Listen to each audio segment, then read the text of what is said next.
this old broken terracotta pot. It's got smaller and smaller each year as it cracks away. But I found these lovely tulips which have a kind of a terracotta colour to them. And so I'm going to refresh this pot, which as you can see has grown nothing but grass lately. And I am going to fill it up with these beautiful tulips.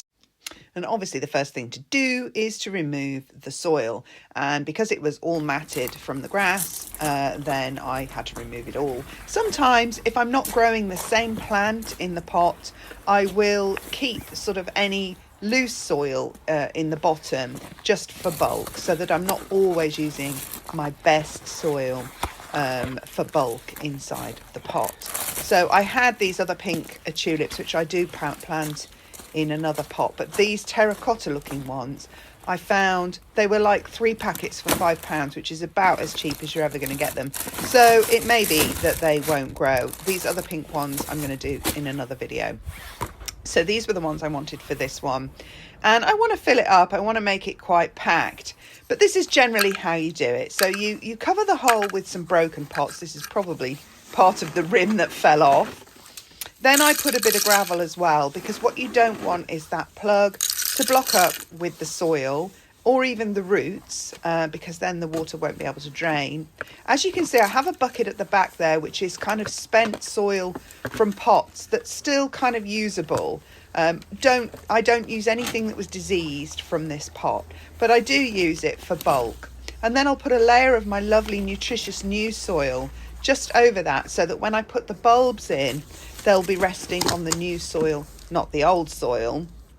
And, actually, I'm just saying here, I just really love this rough edge. You do have to be careful though, because it will cut you. It's quite sharp. And I realised that I wanted to pack this really full for dramatic impact with these terracotta shaded bulbs. So I will in fact put more in. I opened up another packet. There was 7 in a packet, and I bought 3 packets. So I've put, how many did I put in here? I can't remember, but a lot. You can see how closely I've packed them together for impact when they flower. And then what I'll do is a smaller complementary pot, which I'll plant somewhere nearby, because I plant my pots in clusters so that you get that dramatic effect when they all flower together.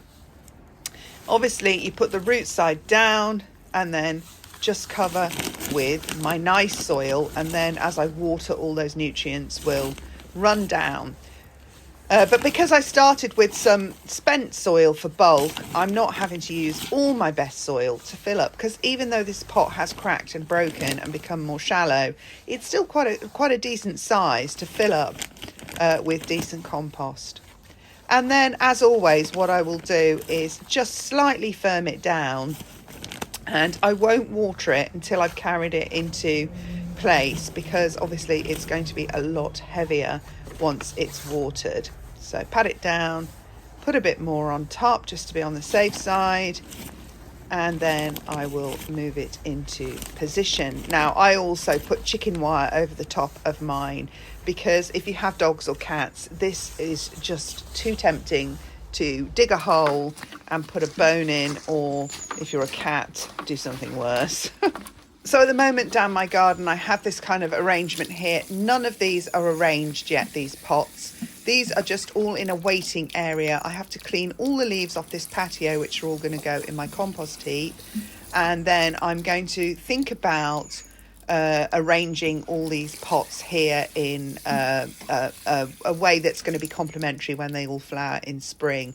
And lots of these pots still need refreshing and aren't ready. But as you can see, I just watered it in place.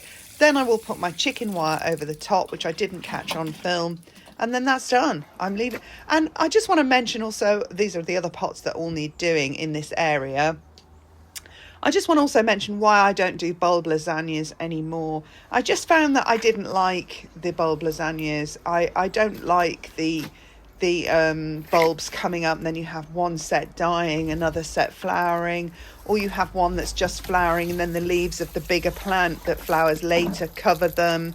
I just don't like them. I just really like the simplicity of one bulb type in the pots, or one particular sort of one that flowers all at the same time. They can be different colours, of course, and then just do away with that pot and replace that pot with another fresh pot of flowers.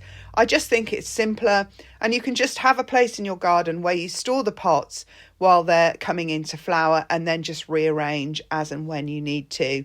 I just didn't get on with the bulb lasagna theory. I know there's a lot on the YouTube about bulb lasagnas, but it wasn't for me in the end. This was the other pot actually I did do. So this, I did a smaller plot, as I said, and this was a delphinium, I think, self-seeded in here, so I tried to save that. I'm terrible for trying to save rescue plants.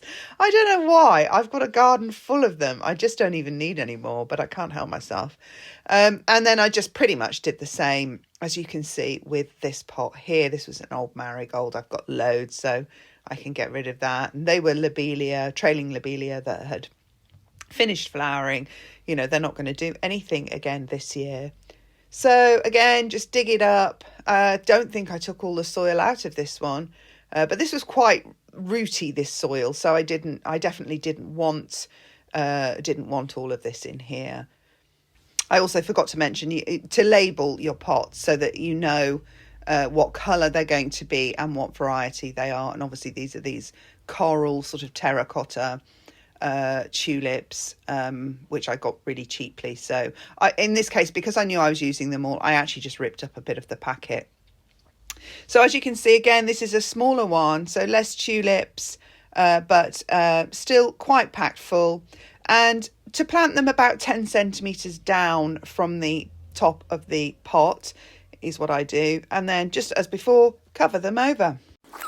And again, I will cover this one with the chicken wire and take it down to the spot where the other one is just for now, because I still have lots of tidying to do before I arrange all my pots ready for flowering next year. So it's really just what I call a holding bay right now. I'm not sitting down that part of the garden at the moment, so it doesn't matter just for now if it's used for a holding bay. That piece of chicken wire is too big. So what I do is I do have a collection of chicken wires that I can just rest over the pots like this. That will be enough just to deter the animals. The dogs are clever enough to know that if I've put this wire on, they have to leave it. And the cat just can't be bothered with dealing with it, so she won't bother. And there we go, down the garden to join the other pot. I'll water this one in again. And then once I have all my spring pots planted up, I can think about how I'm going to arrange them. If you like this video, please subscribe. See you again soon. Bye.